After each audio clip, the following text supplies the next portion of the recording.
नए साल का आगाज़ हो चुका है और नए साल के आगाज़ के साथ ही लोग अपनी रवैयों पर तब्दीली के बारे में गौर व फिक्र करते हैं, नए आइडियाज़ सोचते हैं। उसके साथ साथ आने वाले महीनों और आने वाले दिनों के हवाले से प्लानिंग करते दिखाई देते हैं। इसी के साथ साथ फल्कियात के अगर हम दुनिया की बात करें तो वहाँ भी एक बड़ी तब्दीली देखने को नज़र आई है और 3 और 4 जनवरी की रात को एक और सुपर मून देखने को नज़र आएगा।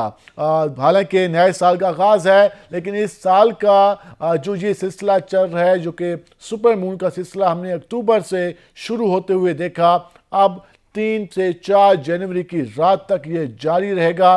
और 3 और 4 जनवरी की रात को जो सुपर मून तमाम तर लोगों को दिखाई देगा, जिसके बारे में ये कहा गया है, स्पार्को ने भी इसके बारे में ये कहा है कि ये बिल्कुल वाज़िया, रोशन और चमकदार चांद नज़र आएगा। लेकिन इस चांद को जो नाम दिया गया है वो बिल्कुल ही हैरत अंगेज़ है, बिल्कुल ही हैरान कुन है और सोचने पर मजबूर करता है कि आखिर वो नाम क्या दिया गया है। हम आपको उस चांद के हवाले से उसका नाम बताएंगे। उसके नाम के हवाले से ये बात सामने आई है कि सुपर मून जो 3 और 4 जनवरी की रात को दिखाई देना है, उसको वुल्फ मून का नाम दिया गया है। आखिर क्या वो वजूहात हैं कि उसको वुल्फ मून का नाम दिया गया है, इसके हवाले से भी हम आपको आज इस वीलॉग में बताएंगे।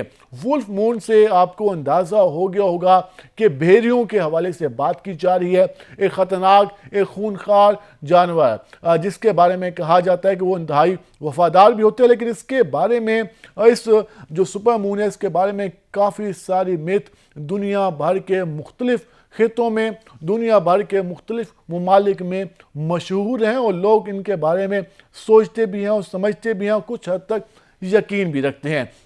अमेरिका की अगर हम बात करें तो अमेरिका में जो वुल्फ मून का जो नाम दिया गया था वो इस वजह से दिया गया था कि जनवरी में सर्दियों की ठंडी रातों में जब चांद जब सुपर मून की सूरत में चमकता था तो जो भेड़िए होते हैं उनको खुराक की कमी का सामना होता है सर्दियों में, क्योंकि शदीद ठंड होती है। तो वो रात के वक्त में एक अजीब सी, एक मखसूस सी आवाज़ में चीखते दहाड़ते दिखाई देते थे। तो उस रात को लोगों ने वुल्फ मून का नाम दिया। तो इस वजह से ये नाम हमें देखने को अभी तक मिलता है। उसके साथ साथ ये भी कहा जाता है कि इस जो सुपर मून है, इसको इंसानी रवैयों के हवाले से भी इसको तब्दील होते हुए समझा जाता है। ये तो हमने अमेरिका की बात की। अगर हम यूरोप में आ जाएं, वहाँ पे इसके हवाले से बात करें तो यूरोप में भी बिल्कुल ही इस रात के बारे में, इस सुपर मून के बारे में अजीब सी जो बातें हैं, अजीब सी जो वहाँ पर वाक़यात हैं वो मशहूर हैं।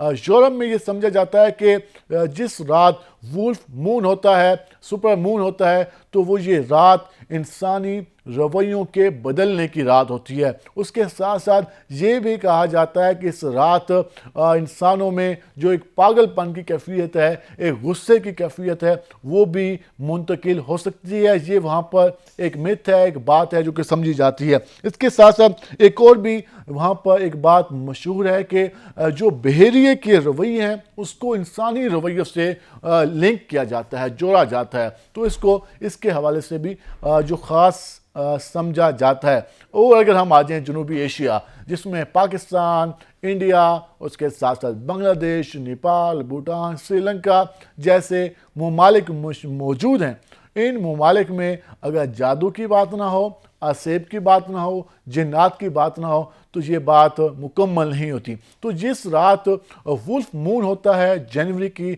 सर्द रातों में, तो इस रात को जन्नात व असेब के हवाले से ख़ास समझा जाता है। और यहाँ तक ये भी कहा जाता है कि इस रात को बच्चों को कमरों से बाहर ना निकाला जाए। तो ये वो बातें हैं जो कि मशहूर हैं, लेकिन साइंस इसके बारे में बिल्कुल ही हट के बात करती दिखाई देती है। और साइंस इन तमाम तर बातों को, इन तमाम तर जो वाक़यात इसके हवाले से रिलेट की जाती हैं, इनको मुस्तरद करती है। और साइंस इसके बारे में ये कहती दिखाई देती है कि जो सुपर मून का सिलसिला है वो चांद के जो रोशन के हवाले से है, तो वो اس سال کی اگر ہم بات کریں تو یہ اکتوبر میں شروع ہوا۔ اکتوبر میں ہم نے دیکھا کہ ہارویسٹ مون ہم نے اس کو فلکیات میں کی زبان میں اس کو نام دیا گیا۔ اس کے بعد ہم نے نومبر میں سپر مون دیکھا، اس کے بعد دسمبر میں سپر مون دیکھا جس کو کولڈ مون کا نام دیا گیا تھا، اور اب جو جنوری میں جو ہمیں سپر مون دکھائی دے رہا ہے اس کو وولف مون کا نام دیا گیا ہے۔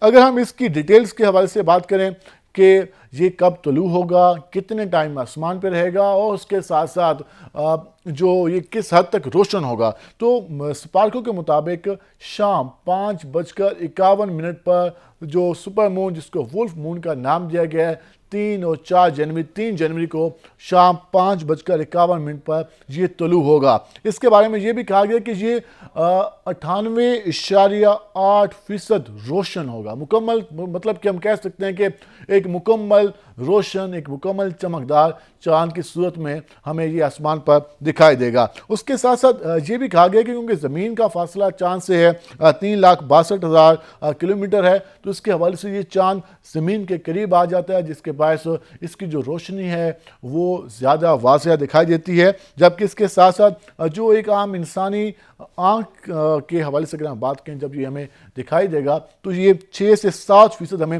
بڑا چاند دکھائی دے گا عموماً جو ہمیں پہلے چاند نظر آتے ہیں۔ اس کے ساتھ ساتھ یہ جو چاند ہوگا 10% روشن زیادہ ہوگا۔ ہم 14ویں کا چاند دیکھتے ہیں، اس کے ساتھ ساتھ باقی مون میں چاند دیکھتے ہیں، لیکن جو سپر مون ہوگا اس کی روشنی جو ہم پہلے چاند دیکھتے ہیں اس سے 10% زیادہ ہوگی، اور یہ جو نظارہ ہے 3 اور 4 جنوری کی رات کو اور دیکھا جا سکے گا۔ شام کے اوقات سے اس کے نظارے کو دیکھا جا سکے گا، اور بالکل یہ عام انسانی آنکھ سے یہ دیکھا جا سکتا ہے۔ اور سپارکوں کے مطابق جو اس کے بارے میں مختلف باتیں موجود ہیں ان کا اس سے کوئی تعلق نہیں ہے، اور جو اگلا سپر مون ہوگا وہ ہمیں نومبر میں دکھائی دے گا۔ تو یہ سال کا پہلا سپر مون ہے، لیکن جو یہ سلسلہ چل رہا تھا یہ اس کا چوتھا سپر مون ہے، لیکن ہم یہ کہہ سکتے ہیں کہ یہ اس سال جنوری کے 3 سے 4 جنوری کی شام میں دکھائی دے گا، رات میں دکھائی دے گا، اور اس کے بعد اگلا جو سپر مون ہے وہ نومبر اور اس کے بعد دسمبر میں دکھائی دے گا۔